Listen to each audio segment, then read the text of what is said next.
Madame Georgieva, is always very good to see, and to some extent you're back home because, well, you're Bulgarian. You used to be a commissioner. You have been on a European tour. You were in Luxembourg. Today you're in Brussels. And I know you watched that press conference yesterday from Madame Lagarde. The message was very clear. We've got to hike. Inflation is still too high. Is that something you would endorse? That is something we endorse wholeheartedly because while headline inflation seems to have peaked and is going slightly down, core inflation is very stubborn. And in our projections, we see inflation going to the target of ECB only sometime in 2025. That's very far off. Too long, too high. And so we think that some further tightening would be necessary to bring inflation firmly under control. And let me say why this is so important. Because if inflation continues to run high, one, that means interest rates have to stay higher for longer. When they're higher for longer, financial vulnerabilities could get exposed. Two, high inflation, high interest rates, inevitably this is going to impact growth. And we want the European economy, the world economy, to grow. We worry that our projections for growth are kind of on the weak side. We only expect growth at 3% over the next 5 years. We have to get out of the inflation trap to create a better environment for stronger growth. And that was essentially what Madame Lagarde also said yesterday. She also added, by the way, July, get ready for it, there will be another hike. The debate today in Europe, everyone's talking about this is, will there be another one in September? I'm not sure if you want to give me a number of how many more hikes, but is that something that you say July, September, whatever is needed? I would say Madame Lagarde, ECB, they're guided by data. They would watch the data very carefully. They would make a decision on that basis. If inflation continues to be resisting the actions they take, they will have to do some more. Of course, for the good of the economy, we also have to make a call to the fiscal policy side. Yes. Please don't spend too much, because you spend that pushes demand up, that pushes prices up, and then rates have to stay higher for longer. And you met with finance ministers yesterday. Are they listening to you, or do they tell you, my problem is there's elections across Europe, the energy situation, by the way, prices shot up yesterday still. It's difficult to fine-tune that. Do you feel they listen to what you're saying, or it's still very difficult to navigate that space? They are. They see the problem in front of them. I mean, we are in a situation when monetary policy is putting a foot on the brake. Well, if fiscal policy steps on the accelerator, we are for a very, very bad ride. You're going to crush the car. Everybody understands that. We would crush the car. The problem is that putting measures that support households and firms is easy. Pulling them is hard. And yet policymakers have to have the courage to let these measures expire. If we get hit by another round of peak of energy prices, then they can support those who need it. But take the time now, be prepared to be more targeted, so it is easier to carry on the fiscal front. And speaking of crashing, hopefully not, but yesterday we had Peter Pratt on the show, and of course a former chief economist of the ECB, and he did say the soft landing, however, it's becoming hard now for the ECB. Do you trust Madame Lagarde? Do you think she can get to that point and build that consensus, make the right choice? I inherited her job at the IMF. She has done a fabulous job there, and I'm sure she would do a very good job for the European people. And I trust her because the ECB has been very, very focused on what is the story data tells them, and then make decisions on that basis. And something that I find remarkable, we don't talk enough about it, is how much more coordination, cooperation there is across major central banks. You would say there is, because some would say it's starting to look a little bit all over the place. Some cutting, some maybe going, we're going to pause, reassess. The ECB yesterday shut that debate down. They said, we're not going to pause. Well, let's remember that ECB started somewhat later than the Fed.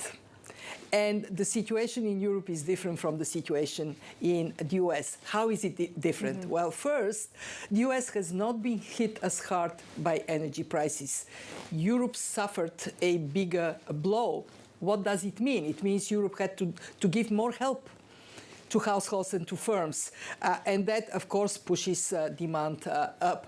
And the second way in which Europe and US are different is what we see in the United States is that the actions of the Fed are showing that there is some softening of the economy. Here, I love being in Brussels. I go around, well, restaurants are full. People are at work. And that's the problem, isn't it? The services is going strong, the manufacturing, however, there's a lot of fears in Europe about the future of that sector. Do you fear that? Oh, you see it in the data. Countries that are more dependent on contact-intensive industries, say tourism, they were badly hit in 2020, but now they're recovering very strongly. They have higher growth, whereas countries that are more manufacturing dependent, more affected by energy prices, more affected by the whole energy transition that Europe is carrying, and more affected by external demand for manufacturing products. You see what is happening in China, slowing down. Yes. China slows down, Asia slows down. How much do you fear the Chinese impact in this?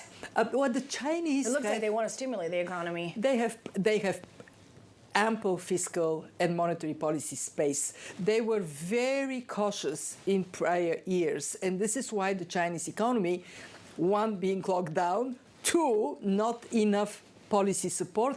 It went last year in the unthinkable average growth lower than the global average. Never happened in 40 years. Now they are starting to inject a little bit of policy support to the economy. But I'll tell you, I look at China, it is affected. The real estate market is not quite yet fully recovered. Is it fatal, critical? I don't think so. I don't think so. And the government and People Bank of China, they're paying very close attention to it. But it is harmed. And then you look at the reshaping of global supply chains, because obviously everybody recognizes you cannot be dependent on one source on anything. That is having implications for China. The tradition China had of capital inflows, whenever the economy is perking up, they get lots of capital flows. We are not seeing that much of it happening. So when I think of European manufacturers, those that have been more integrated with China, of course, they feel it. But beyond China, what we see this year is growth is slowing down. 90% of advanced economies are slowing down. And that has implications, of course, for European open economies that are more integrated in the world economy. And a very short question on this. For that European recession, technical recession now, do you feel this becoming a mild one that can get solved? Or actually do you go, this could turn structural and there's a fundamental growth problem here? We think that it is one that will pass. Our projections for this year still is to have a positive growth. We gave a number, 0.8% in April for this year, 1.4% for next year. We are going to update these numbers, but I can tell you that we look at data and it looks like pretty much the same. European Central Bank went down closer to our projections on growth. They went up closer to our projections on inflation. This is the problem for Europe.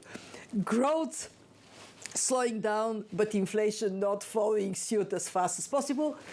Ergo, focus on bringing inflation down. And that's our entire credibility. And just to wrap it up, maybe you can help us figure out what is one of the key questions is this week. When you watch the press conference from Mr. Powell, and the reason why I say this again, going back to central bank coordination, did you get what he meant? Some say that hawkish pause, maybe yes, no, maybe policy error, just bad communication. Did you understand it? What did he mean? Our understanding of where the U.S. is labor market is still very strong, demand is still very strong. So what we are seeing is some reduction in lending, but not dramatic. And therefore, when Chair Powell says pause, he means pause. He doesn't mean stop and reverse. He doesn't mean stop and reverse. So for you, that pause means? Pause. Means let's see how we are going in the next month, because our concentration now is on a very simple question. When you try to constrain demand with high interest rates, normally there is response. Demand shrinks. Lending contracts somewhat. This time, at this point of the hiking cycle, we don't quite yet see it. Does it mean that there is a miracle and it would disappear, this impact would disappear?